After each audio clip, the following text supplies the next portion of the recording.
오랜만에 오신 분이 계시네요. 기범행제가 오늘 예배 참석했는데 몇 년 만이죠? 몇 년 만에 왔어요? 예? 2년 만에 왔어요. 자주 오지 좀. 박수를 좀 만들어주시면 좋겠습니다. 다음 주에 또 올 거예요? 캐나다에 살고 있는데 요즘 국제화 시대가 돼가지고 우리 교회 식구들 중에도 외국에 가 있는 분들이 몇 분 있습니다. 주보에 보시면 외국에 계신 분들이 있는데 기억하시고 기도해 주시고. 언제까지 있습니까? 언제까지 있어요? 6월 말까지 한국에서 잘 지낼 수 있도록 기도해 주시고, 이제 아빠가 됐으니까 이제 애가 아닙니다. 그러니까 가정을 위해서도 기도해 주시면 좋겠습니다. 이 시간 자리에서 일어나셔서 하나님의 말씀을 같이 보시겠습니다. 요한복음 19장 28절에서 30절까지 말씀을 우리 한 목소리로 같이 읽겠습니다. 이 일 뒤에 예수님께서 이제 모든 일이 이루어진 줄 아시고 성경 기록을 성취하시려고 이르시되 내가 목마르다 하시니 이제 거기에 식초가 가득히 담긴 그릇이 놓여 있으므로 그들이 해면을 식초로 적신 뒤에 우슬초에 달아 그분의 입에 대니라. 그러므로 예수님께서 식초를 받으신 뒤에 이르시되 다 이루었다 하시고 머리를 숙이신 뒤 숨을 거두시니라. 아멘. 잠시 기도하겠습니다. 하나님 아버지, 저희를 사랑하시되 죽기까지 사랑하시고 십자가로 우리를 구원해 주신 하나님의 은혜를 기억하며 하나님 앞에 감사와 찬양을 드립니다. 저희가 하나님의 말씀을 가까이 하게 하시고 사람의 생각이나 세상에서 배운 것으로 살지 않게 하시고 오직 하나님의 말씀에 따라 살아갈 수 있도록 저희를 가르쳐 주시고 순종할 수 있는 믿음을 우리에게 허락해 주시기를 원합니다. 오늘도 주께서 말씀하시고 저희가 겸손한 마음으로 들을 뿐만 아니라 믿고 순종할 수 있도록 저희를 도와 주시옵소서. 부족한 종을 써주시기 원하며 예수님의 이름으로 기도했습니다. 아멘. 자리에 앉으시겠습니다. 올해 들어서 복음만이 소망입니다 라는 주제로 복음에 대한 말씀을 나누고 있습니다. 지난 시간에는 우리가 믿고 구원받은 예수님의 복음은 아무것도 더할 것이 없는 완전한 복음이다 라는 말씀을 드리면서 완전한 복음이기 때문에 그 예수님의 복음 이외에 다른 복음은 필요가 없고, 그리고 예수님의 복음, 그 복음에 무언가를 더해야 된다라는 가르침들은 모두가 다 거짓이고 잘못된 그런 복음이라는 말씀을 드렸습니다. 저와 여러분들은 예수님의 복음을 믿음으로 구원받았습니다. 그 복음에 무언가를 더해서 어떤 수고를 더하든지 어떤 노력을 더하든지 아니면 어떤 대가를 치르든지 하는 그런 일이 없이 오직 예수님의 십자가의 그 복음을 믿음만으로 이미 구원을 받았고 하나님의 자녀가 되었고 또 하나님의 백성이 되었습니다. 그래서 우리는 예수님의 복음을 전하고 예수님의 복음 외에 다른 복음, 다른 구원자는 믿지 않습니다. 예수님의 복음이 아닌 다른 복음이나 거짓 복음을 전하는 사람들이 점점 늘어가고 있습니다. 그래서 많은 사람들이 교회를 다니다가 그런 잘못된 복음을 전하는 무리들에 가게 되고 그리고 잘못된 신앙을 갖는 것을 우리는 많이 보게 됩니다. 수십 년 동안 교회에서 주님을 섬겼던 분들이 잘못된 이단에 가서 가끔 신천지에서 저를 찾아오기도 합니다. 그분들이 하는 얘기는 이런 얘기를 많이 해요. 목사님, 우리 신천지에 목회하다가 몇십 년 목회하다가 우리 신천지로 옮기신 분들도 많습니다. 목사님들도 많이 계시니까 목사님도 한번 오십시오. 그렇게 이야기를 합니다. 그럼 저는 그렇게 대답합니다. 그분들은 내가 누군지 모르겠고 저는 예수님의 복음을 믿는 목사입니다. 그래서 예수님의 복음 외에는 별 관심도 없고 당신들 말하는 그 총회장이 뭐라고 말하니까 하여튼 인터넷으로 한번 들어보십시오 그러는데 나는 관심이 1도 없으니까 그런 얘기 하지도 말라고 그렇게 제가 이야기를 합니다. 예수님의 복음을 정확하게 믿고 구원의 확신을 가진 사람은 다른 복음을 필요로 하지 않습니다. 다른 복음을 기웃거리지도 않습니다. 나는 이미 예수님의 복음을 통해서 구원을 받았기 때문에 그 하나님의 말씀이 변하지 않는 한, 하나님이 마음을 바꾸시지 않는 한 우리에게 이루어진 구원은 변하거나 취소되는 것이 아니기 때문에 예수님의 복음을 믿고 구원받은 사람은 더 이상 다른 복음에 귀를 기울일 필요가 없습니다. 저와 여러분들은 그 완전한 복음을 믿고 구원을 받았고 하나님의 자녀가 되었습니다. 그래서 우리는 예수님의 복음 외에 다른 복음은 필요 없다라고 이야기하고 다른 복음을 전하는 사람들에게 미혹되지 않는 것이죠. 오늘 이 말씀을 보면 예수님께서 십자가에 못 박히셔서 6시간 동안 고난을 당하시고 피를 흘리시고 마지막 순간에 다 이루었다라고 하시고 숨을 거두시는 장면이 기록되어 있습니다. 예수님께서는 죄인을 구원하는 그분의 복음을 완성시키시기 위해서 십자가를 지셨고 그 십자가에서 피를 흘리셨습니다. 피 흘림이 없이는 사함이 없다.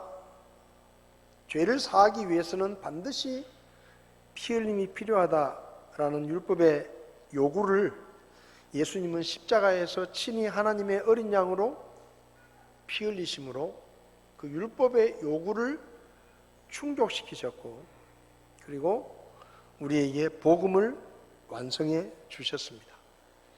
그래서 오늘은 우리가 믿는 복음은 피 묻은 복음입니다 라는 제목으로 말씀을 드리려고 합니다.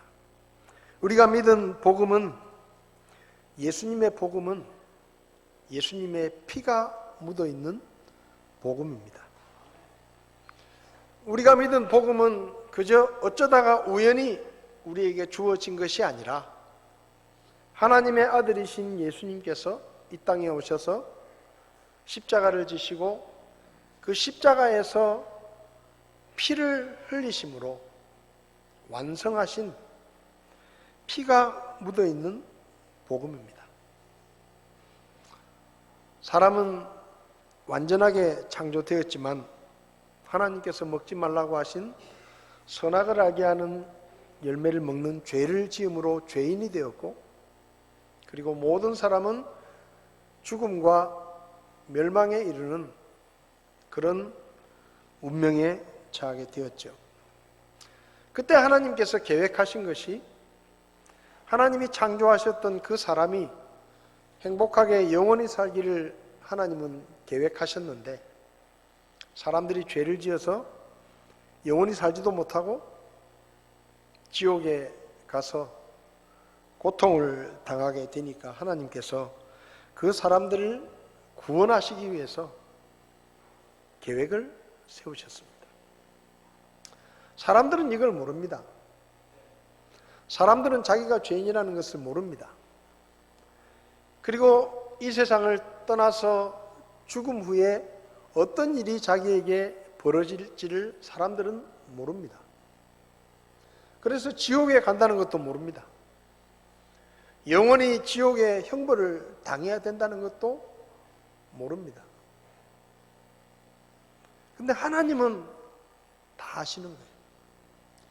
하나님은 사람이 죄 때문에 얼마나 고통스러운 미래를 겪어야 되는지를 하나님은 너무나 잘 알고 계셨기 때문에 그 사람들을 건져주시기 위해서 구원의 길을 마련하신 것이죠.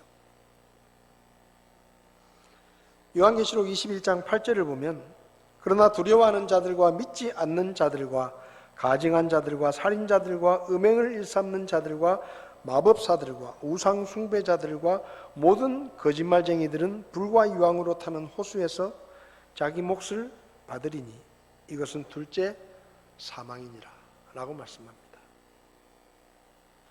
사람은 이 세상에 태어나서 죽음으로 끝나는 것이 아니라 죽은 후에 믿지 않는 자들은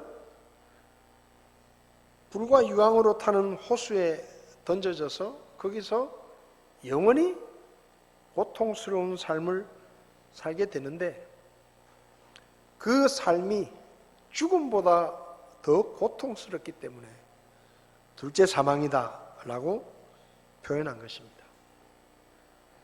모든 사람은 죄인이기 때문에 이 둘째 사망의 형벌을 피할 수가 없습니다. 근데 사람들은 몰라요, 이걸. 그냥 태어나서 그럭저럭 이 세상에 살다가 때가 되면 죽는 것이고 죽으면 모든 게 끝이라고 생각합니다.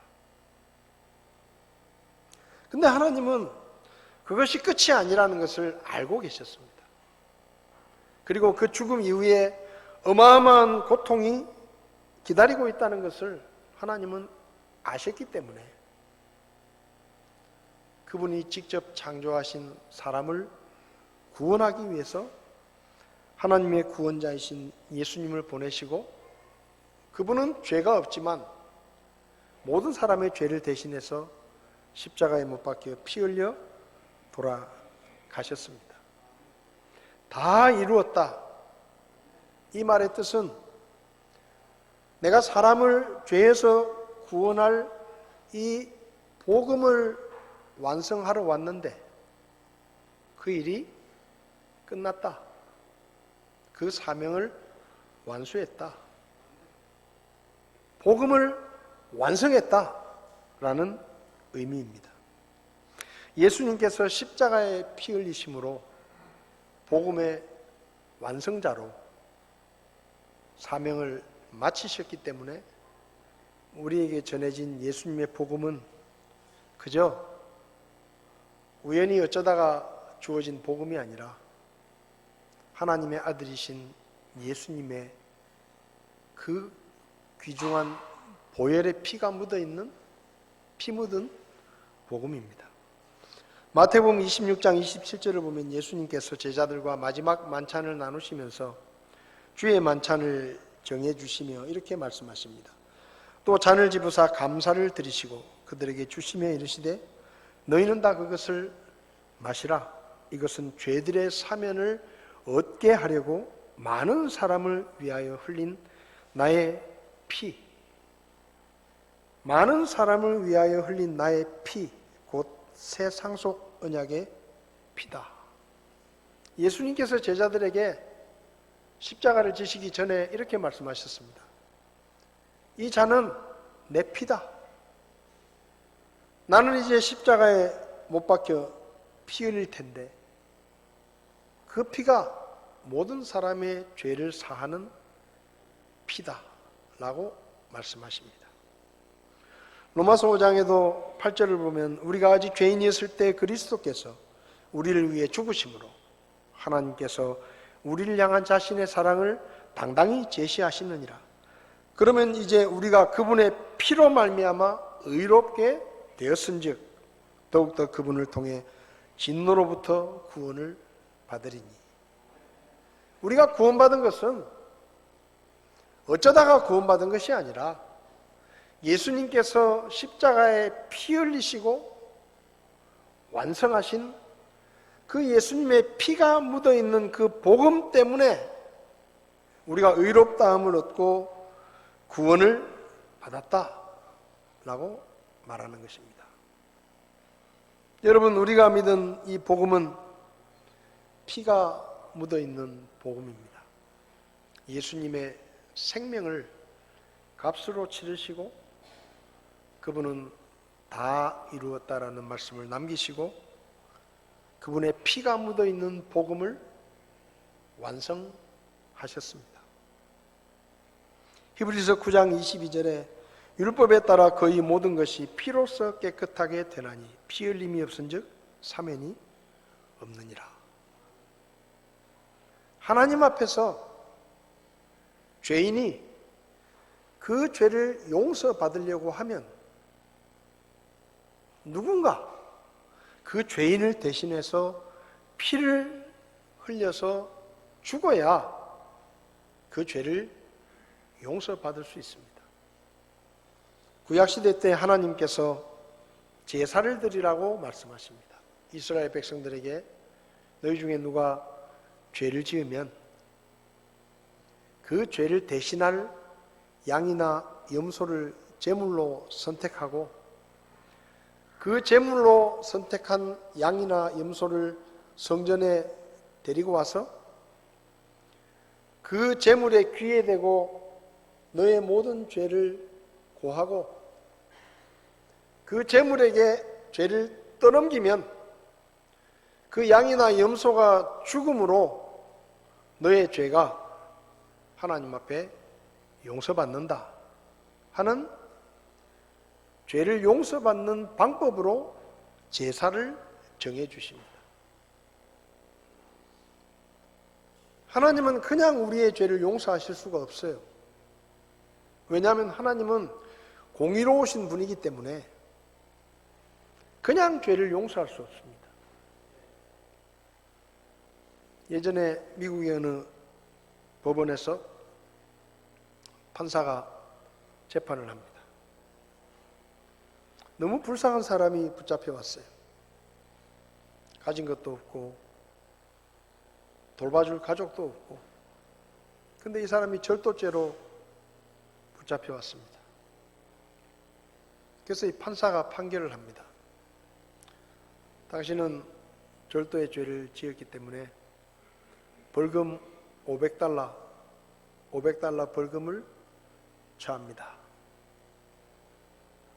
근데 그 사람은 돈이 없어요. 너무 가난해요. 그 벌금 낼 돈이 없어요. 근데 판사가 피고인에게 $500의 벌금형을 선고합니다. 그리고는 선고를 한 다음에 자리에서 일어나더니 자기 지갑을 꺼내가지고 $100짜리 5장을 꺼내서 이 사람의 벌금을 내가 대신 냅니다. 가셔도 좋습니다. 그 사람은 돈이 없어요. 그러니까 이 판사가 너무 불쌍하니까 그 사람 대신에 $500의 벌금을 자기가 내는 겁니다. 그러면서 그 피고인에게 당신의 벌금형이 다 완불됐기 때문에 가셔도 좋습니다. 그게 십자가입니다. 우리는 죄의 대가를 치를 수가 없어요. 근데 예수님이란 분이 오셔서 너의 죄를 대신해서 내가 죽어줄게 하고 십자가에 돌아가신 거예요. 나는 그분을 알지도 못하는데 그분이 나를 사랑하셔서 내가 지옥에 가는 걸 참을 수 없어서 그분이 내 대신 십자가에 사형을 당하시고 나에게 죄를 용서한다고 선포하신 것입니다. 우리가 받은 복음, 그 복음은 예루살렘에서 시작되어서 수천 년의 시간 동안 수많은 사람들에게 전해지고 우리에게까지 왔는데 이 복음은 예수님의 피가 묻어있는 복음입니다. 그걸 우리가 잊지 말아야 돼요. 십자가를 잊지 말아야 합니다. 우리는 그저 믿음으로 구원을 받았지만 하나님은 우리를 구원하시기 위해서 자신의 목숨을 십자가에 내어주셨고 그 십자가 위에서 온몸의 피를 다 쏟으셨다는 것을 우리는 잊지 말고 기억해야 하는 것입니다. 복음을 말할 때마다, 복음을 생각할 때마다, 성경을 읽을 때마다 나는 그저 그냥 믿음으로 구원을 받았지만 나를 구원하시기 위해서 하나님은 자신의 목숨을 십자가에 내어주셨구나.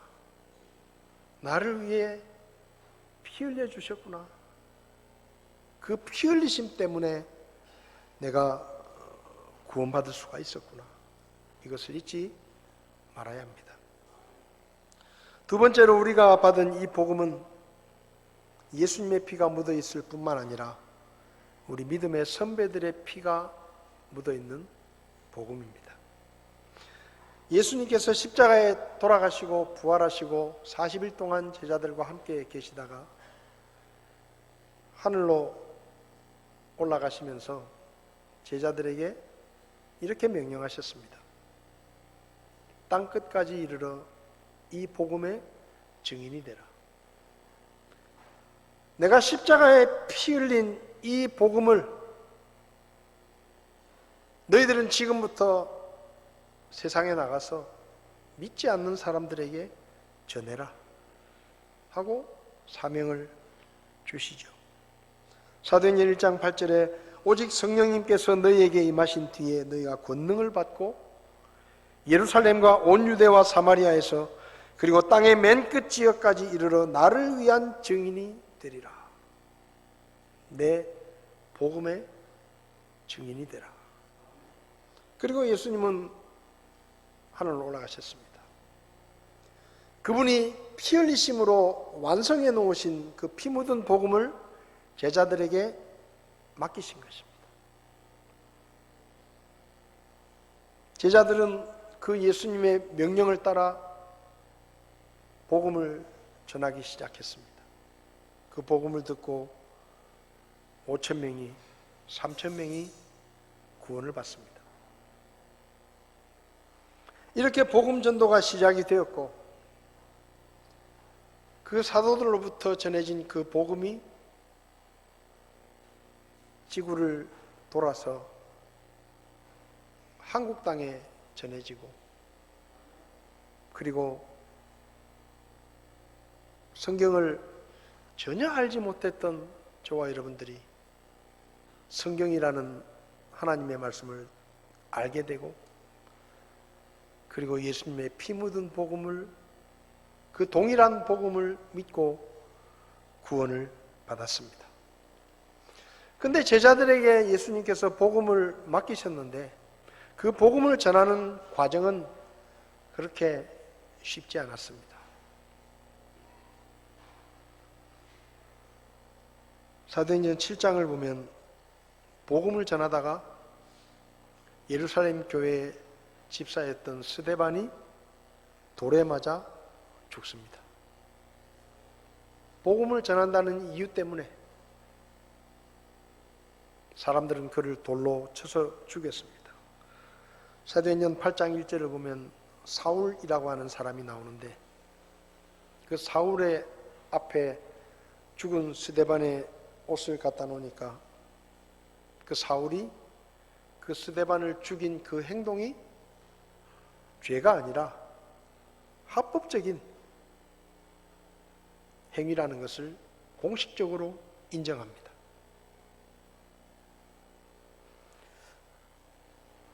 우리 믿음의 선배들은 복음을 전하다가 목숨의 위협을 받았고 때로는 목숨을 잃을 때도 있었습니다. 예루살렘 교회에 이렇게 스데반이 죽으니까 사람들이 겁이 나는 거예요. 왜냐하면 자기도 스데반처럼 그렇게 죽을까 봐. 그래서 예루살렘 교회 성도들이 흩어지게 됩니다. 흩어져서 복음을 전하게 되고, 그리고 스데반의 죽음에 동조했었던 사울이라는 사람은 다마스쿠스로 예수 믿는 사람들을 잡아 가두기 위해서 가다가 부활하신 예수님을 만나서 믿게 되고 구원을 받고, 그날부터 복음을 전하는 전도자의 삶을 삽니다. 전에는 예수님의 부활이 거짓말이라고 생각했고, 예수님의 부활을 믿는 것이 어리석은 것이라고 생각했고, 하나님을 대적하는 나쁜 일이라고 생각했는데, 부활하신 예수님을 만나고 나니까 예수님의 부활이 사실이라는 것을 알게 된 겁니다. 자기가 거짓이라고 생각했던 예수님의 부활이 눈앞에 부활하신 예수님이 나타나심으로 사실이라는 것이 밝혀졌을 때, 이 사울이라는 사람은 예수님을 믿게 되고 침례를 받고 복음 전도자로 삶을 살게 됩니다. 성경을 보면 이 사울은 어마어마한 핍박을 받았습니다. 복음을 전한다는 이유 때문에 감옥에 갇히고 매를 맞고 동족들에게 살해 위협을 당하고 가는 곳마다 고통을 당하고, 그럼에도 불구하고 이 사도 바울이라는 사람은 아시아와 유럽을 넘나들며 세 차례의 전도행을 하면서 끊임없이 복음을 전하고 교회를 세우고, 그리고 마침내 로마에서 목배임을 당해서 순교를 합니다. 복음 때문에. 그 복음을 버리면, 다른 복음을 받아들이면 살 수도 있는데, 그 예수님의 복음을 고집하고 오직 예수님의 복음만이 사람을 구원에 이르게 하는 유일한 복음이라는 그 사실 때문에 사도 바울은 죽습니다. 전승에 따르면 예수님의 제자들도 복음을 전하다가 대부분 순교했다라고 전해져 옵니다.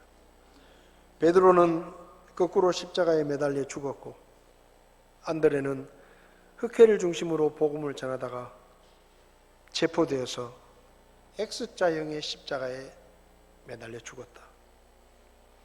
빌립은 북아시아에서 복음을 전하다가 채찍질을 당하고 기둥에 묶인 채 처형을 당했고, 바돌로메는 소아시아의 프리기아와 리카오니아 등을 다니며 복음을 전하다가 산채로 살가죽이 벗겨지고 십자가에 못 박혀 죽었다. 전해져 내려오는 이야기입니다. 도마는 지금의 이란 북부인 파르티아 지역에서 복음을 전하다가 이방인 제사장들에게 창에 찔려 죽었고, 마태는 에티오피아에서 복음을 전하다가 도끼에 맞아 죽었다. 알페오의 아들 야고보와 다데오는 아수르와 페르시아에서 복음을 전하다가 십자가에 못 박혀 죽었다. 시몬은 아프리카에 또 영국에서 복음을 전하다가 거꾸로 매달려 죽었고, 마띠아도 터키의 가파도기아에서 복음을 전하다가 돌에 맞아 죽었다. 예수님의 제자들, 이 복음을 전하는 증인이 되라는 주님의 명령에 순종해서 그들이 갈 수 있는 곳까지 가서 복음을 전하다가 그들은 복음 때문에 목배임을 당하고 순교자의 삶을 살았습니다. 우리가 믿은 이 복음은 그냥 우리에게 주어진 복음이 아닙니다. 이 복음을 완성하시기 위해서 예수님이 십자가에 피를 흘리시면서 그분의 피가 묻어 있을 뿐만 아니라 우리 믿음의 선배들, 이 복음을 지키기 위해서 기꺼이 목숨을 내어놓았던 우리 믿음의 선배들의 순교자의 피가 이 복음에 묻어 있는 것입니다. 1958년 1월에 미국에 한 사람이 태어납니다. 존 캐롤이라는 사람이 태어나는데 이분이 나중에 침례교 목사님이 됩니다. 침례교 목사가 된 후에 우리 침례교회의 역사를 연구하기 시작합니다. 침례교회는 어떻게 생기게 됐고, 침례교회에 어떤 인물들이 있었고, 역사적으로 침례교회는 어떻게 유지되어 왔는가 연구를 합니다. 그리고 그분이 책을 하나 펴내면서 저런 표를 하나 내놓습니다. 교회 역사를 보면 교회는 끊임없이 핍박을 받았습니다. 로마의 황제들은 로마 시민들에게 자기가 신이라고 주장을 하면서 신으로 떠받들기를 원했습니다. 그런데 그리스도인들은 로마 황제를 신으로 섬기지 않고 다른 신, 하나님을 믿고 예수님을 믿는 무리들이었습니다. 그래서 로마 황제들은 이 기독교를 믿는 사람들을 신성모독죄라는 죄를 만들어서 황제를 숭배하지 않고 다른 신을 섬기는 잘못된 신민들이다라고 이야기하면서 그들을 핍박했습니다. 로마 시대 때 10대 기독교 박해에 관한 이야기를 읽으면 얼마나 잔인하게 로마 황제들이 예수 믿는 사람들을 괴롭히고 죽였는지 알 수가 있습니다. 교회 지도자들은 붙잡혀가서 팔이 잘리고 눈이 뽑히고 다리가 잘리고 모진 고난과 고초를 겪었습니다. 그러다가 콘스탄틴이라는 사람이 로마의 황제가 된 후에 기독교에 대해서 유화적인 그런 정책을 펴고 그리고 교회를 자기의 정치적인 세력으로 이용하기 위해서 목사들을 모아놓고 이렇게 말을 합니다.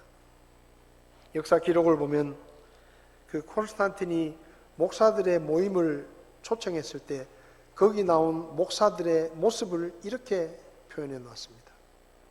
어떤 이는 눈이 하나 없고 어떤 이는 팔이 없고 어떤 이는 목발을 짚고 그러니까 다 그렇게 온 거예요. 온갖 고난을 겪으면서 콘스탄틴이 거기 모인 목사들에게 이렇게 말합니다. 그동안 고생 참 많았습니다. 이제부터 여러분들 고생 안 시키겠습니다. 내가 여러분들의 편이 되어 주겠습니다. 교회 지을 일이 있으면 나라에서 돈을 대겠습니다. 앞으로 당신들의 월급은 다 로마 제국에서 지불하겠습니다.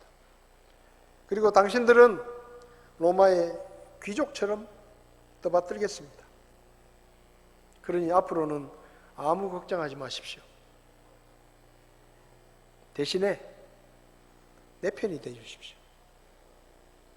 이를테면 그렇게 제안을 해요. 그런데 거기 모인 목사들 중에 3분의 2 정도는 너무 고생을 많이 해가지고 황제가 그렇게 말을 하니까 그렇게 하겠습니다 라고 동의를 합니다. 나머지 3분의 1은 황제폐하, 다른 건 모르겠는데 우리는 그렇게 할 수가 없습니다. 왜냐하면 교회는 하나님의 교회입니다. 하나님의 교회가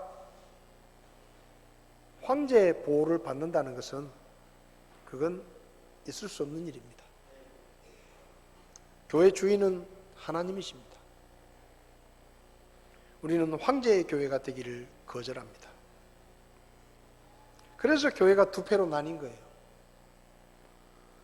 황제에게 동의하고 황제와 손을 잡았던 교회는 그 후에 카톨릭이라는 이름이 됩니다. 그리고 황제에게 반대했던 3분의 1의 교회는 그 후로도 계속 모진 고난과 핍박을 받습니다.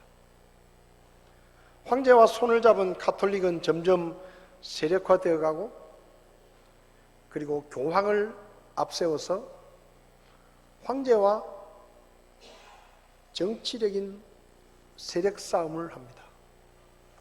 그래서 중세 역사를 보면 황제가 힘이 셀 때는 황제가 교황을 마음대로 갈아치웁니다. 그런데 반대로 교황이 힘이 세면 황제가 교황에게 가서 도장을 받습니다. 이런 역사가 반복이 돼요. 그러면서 가톨릭 교회는 점점 타락해가고 더 이상 하나님의 교회가 아니라 사람들의 교회가 되어가고, 그리고 교황의 교회로 변한 것입니다. 성경이 가르치는 교리를 벗어나서 자기들 마음대로 성경에 없는 교리들을 만들어서 일반 신도들에게는 성경을 못 읽도록 규제하고 신부들의 가르침만 배우게 하고, 그래서 계속 타락하다가 종교개혁이 일어난 거예요. 이게 아니구나. 그래서 루터가 라틴어로 되어 있었던 일반 신도들은 읽을 수도 없었던 성경을 독일어로 번역을 하고, 일반 시민들이 그 독일어로 된 성경을 보면서 아, 가톨릭이 지금까지 우리에게 거짓말을 너무 많이 했구나, 잘못된 일들을 너무 많이 했구나, 그게 발각되어서 종교개혁이 일어난 것입니다. 그럼 그 황제의 교회가 되기로 거절했던 3분의 1의 교회는 그동안에 뭐 했느냐? 계속해서 가톨릭을 비판했습니다. 그건 하나님의 뜻이 아니다. 당신들이 하는 건 잘못된 것이다. 그렇게 비판을 하니까 교황을 비롯한 그 가톨릭 지도자들은 그 자기들에게 동조하지 않는 교회들을 눈의 가시처럼 여겼고, 종교 재판을 만들어 가지고 그 사람들을 전부 이단으로 정죄하고 군대를 보내 가지고 그들을 다 멸절시켰습니다.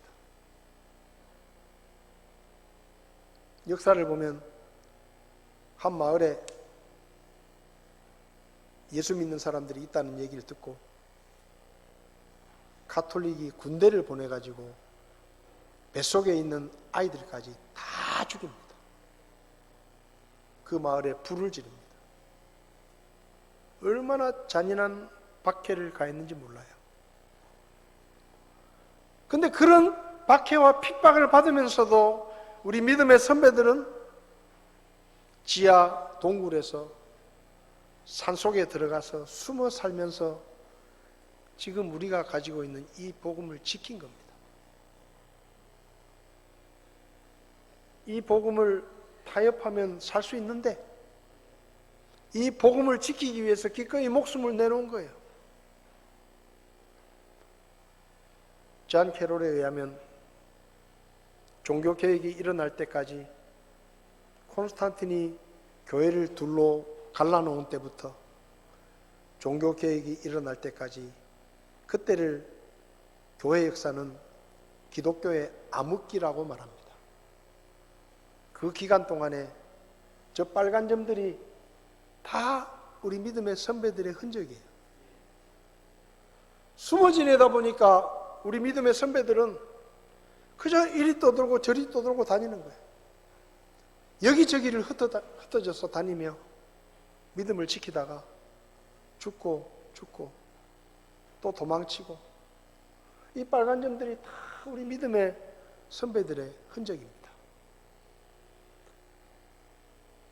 그 기간 동안에 콘스탄틴 황제 때부터 종교개혁이 일어나는 그 기간 동안 5천만 명이 넘는 우리 믿음의 선배들이 죽었다. 복음을 지키다가, 이 말씀을 지키다가, 주님의 교회를 지키다가 5천만 명이 넘는 우리 믿음의 선배들이 이곳저곳에서 불에 타서 죽고, 목이 잘려 죽고, 동굴에서 몰살을 당하고, 침례를 받다가 물에서 나와서 목베임을 당해 죽고, 성지순례를 가면 초기 교회들의 유적이 나옵니다. 근데 그 유적들마다 침례탕이 있어요. 침례탕이. 근데 장로교 사람들이 성지순례를 가면 그 침례탕을 뭐라고 부르는지 아세요? 세례터다 이렇게 말합니다. 세례를 주던 곳이다. 거짓말입니다. 세례 주는데 무슨 욕조가 필요합니까? 초기 교회 그 흔적들마다, 심지어는 터키의 동굴 속에 있는 동굴교회 흔적을 찾아가 봐도 거기 침례탕이 있어요. 주님께로 받은 그 침례. 가톨릭이 세례로 변질시킬 때 우리 믿음의 조상들은 하나님의 말씀의 가르침에 따라 침례를 준 겁니다. 복음을 지킨 거예요. 수많은 핍박과 고난을 겪으면서, 목숨을 내어놓으면서, 존 박스라는 분이 우리 믿음의 선배들의 역사를 이렇게 저렇게 찾아다니면서 자료를 찾아가지고 정리를 한 게 순교사라는 책이 있습니다. 그 책을 보면 그림들이 들어있어요. 근데 그 그림들이 무슨 그림인가 하면 우리 믿음의 선배들이 믿음을 지키기 위해서 어떤 고난과 어떤 잔인한 박해를 받았는지를 그림으로 표현해 놓은 거예요. 근데 그 그림이 너무 잔인해요. 그래서 이 존 팍스라는 역사학자가 자기가 쓴 책에 뭐라고 경고문을 붙여놨는가 하면, 임산부와 노약자들은 주의해서 읽으십시오. 이렇게 적혀 있습니다. 너무 잔인하니까. 사지를 묶어서 말이 당겨서 사지가 찢어져 죽기도 하고, 펄펄 끓는 기름가마에 사람을 던져 넣기도 하고, 어머니가 지켜보는 그 앞에서 쌍둥이 아이들을 칼로 죽이고, 말로 할 수 없는 엄청난 고난과 핍박을 겪습니다. 그런데 그러면서 지킨 거예요. 그러면서 지킨 거예요. 그래서 지금 우리에게 이 복음이 있는 겁니다.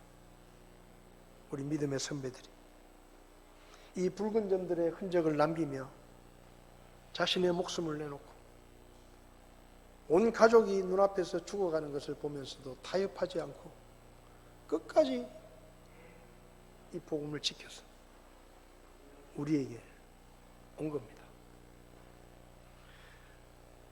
우리가 받은 이 복음은 예수님의 피가 묻어 있는 복음입니다.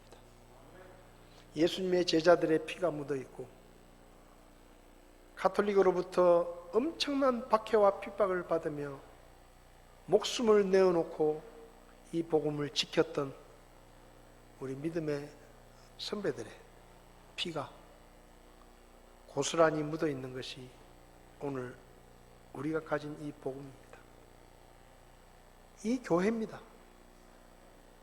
수많은 교회가 사람의 교회로 변질되어 갈 때, 교황의 교회로 변질되어 갈 때, 우리 믿음의 선배들은 예수님의 교회를 지키기 위해서 목숨을 걸었습니다. 그리고 구차한 삶을 살면서 이 교회를 지켜서 오늘 우리 교회가 있는 거예요. 우리가 전해받은 이 피 묻은 복음,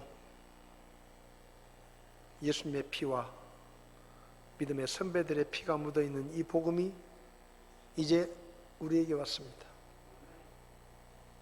그 말은 이 복음을 지키고 이 복음을 다음 세대에 물려주어야 될 책임과 의무가 저와 여러분들에게 주어졌다는 말입니다. 어떤 분들은 그렇게 말합니다. 대구 성서 침례교회 창립 50주년. 50년 된 교회가 왜 그렇게 작아요?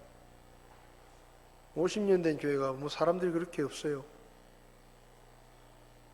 그렇게 말해요. 여러분,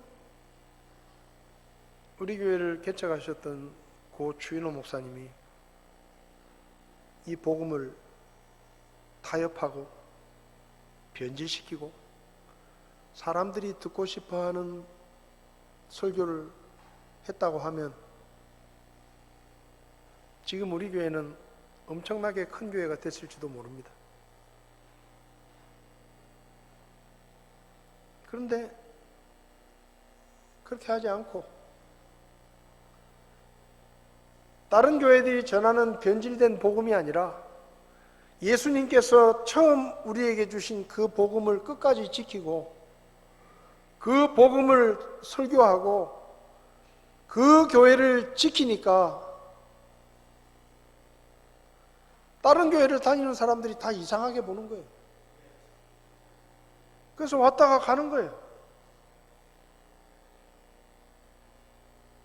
제가 와가지고도 한 번은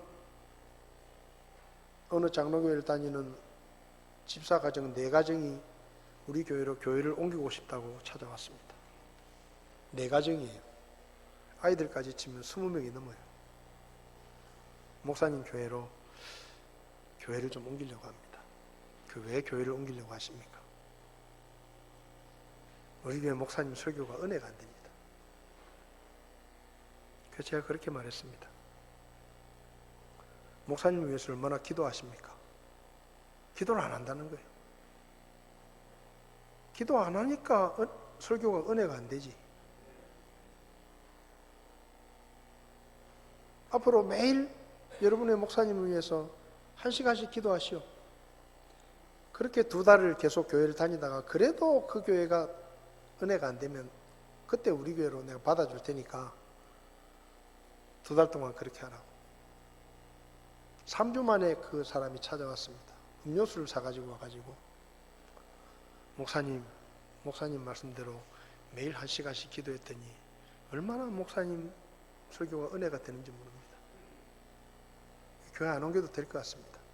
그래서 제가 그분 붙들어 놓고 그랬습니다. 교회보다 더 중요한 게 있는데, 그래서 제가 복음을 전했습니다.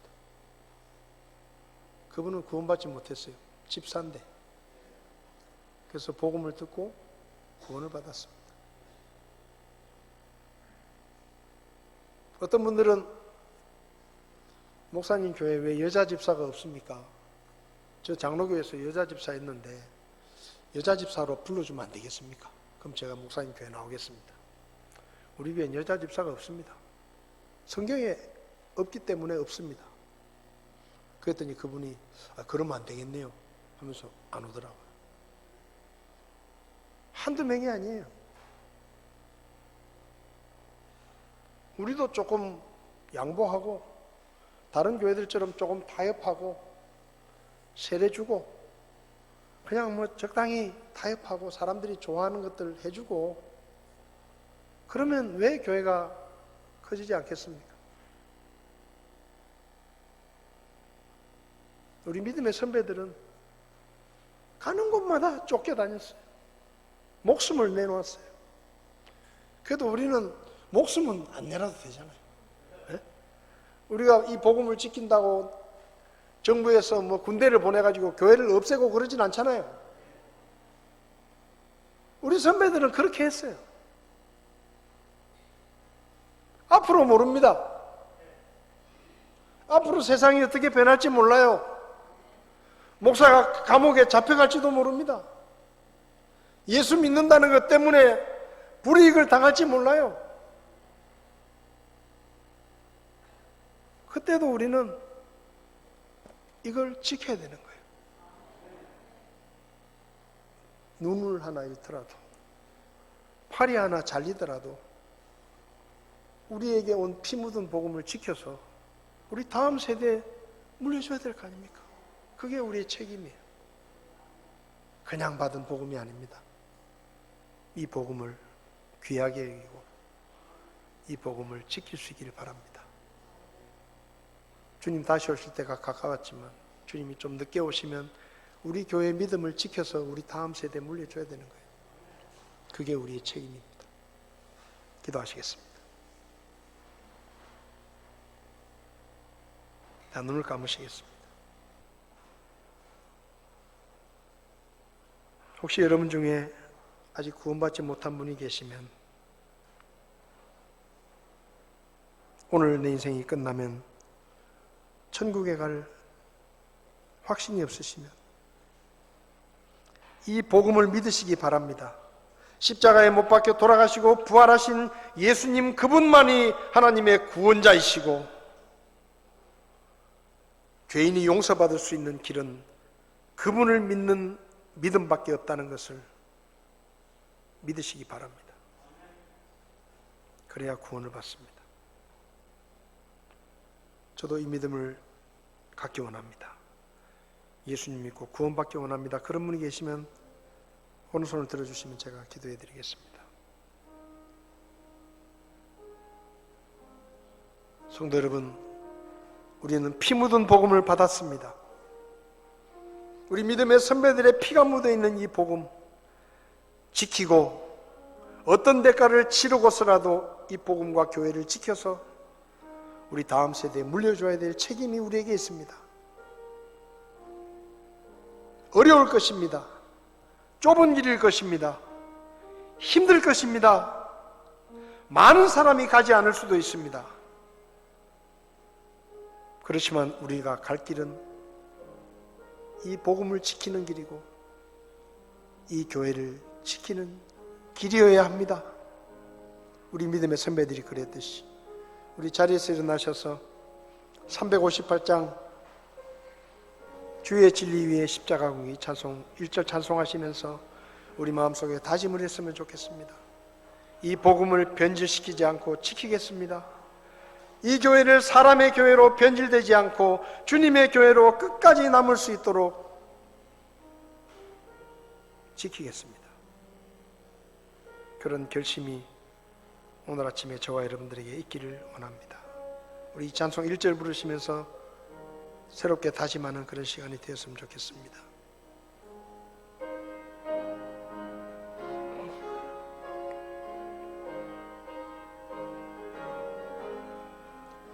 주의 진리 위에 십자가 군기 하늘 높이 들고서 주의 군사 되어 용맹스럽게 찬송하며 나가세 나가세 나가세 주 예수만을 위하여 목숨까지도 바치고 싸움터로 나가세 나가세 나가세 주 예수만을 위하여 목숨까지도 바치고 싸움터로 나가세.